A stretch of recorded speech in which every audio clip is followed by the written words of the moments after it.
Friends, कैसे हैं आप लोग? आई होप सब ठीक होंगे। तो आज हम करने जा रहे हैं difference between net factor income from abroad and net exports. इन दोनों में डिफरेंस बेसिकली होता क्या है। शुरू करने से पहले I will request you people to like share and subscribe my channel. Let's begin with the topic net factor income from abroad and net exports. ठीक है, net factor income from abroad क्या होता है? It is difference between factor income earned by the normal resident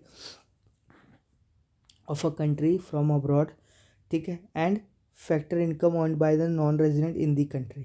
ठीक है, so it is the difference between कि जो factor income normal resident कमा रहा है ऑफ हमारी कंट्री का, इंडिया का, बाहरली कंट्री में या बाहर की कोई कंट्री में, और माइनस जो फैक्टर इनकम कोई नॉन रेजिडेंट कमा रहा है इंडिया में ही। ठीक है, और नेट एक्सपोर्ट्स क्या होता है? It is the difference between value of exports minus value of imports. कितना हमने गुड कोई एक्सपोर्ट किया बाहर कंट्रीज़ को और कितना इंपोर्ट किया। ठीक है, तो एक्सपोर्ट माइनस इंपोर्ट क्या होता है? नेट एक्सपोर्ट्स होती है basically. It is a part of national income. जो NFI है ये पार्ट होता है नेशनल इनकम का।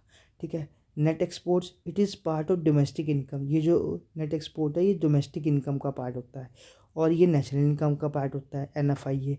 ठीक है, इसके कंपोनेंट्स क्या हैं net factor income from abroad के? Net compensation of employees, net was net income from property and entrepreneurship, और net retained earnings from resident companies abroad. ठीक है, और नेट एक्सपोर्ट्स का क्या कंपोनेंट है? It's components are exports and imports of goods, exports and imports of services.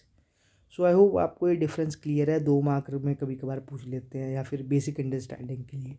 ठीक है, मिलते हैं नेक्स्ट लेक्चर में। Till then bye.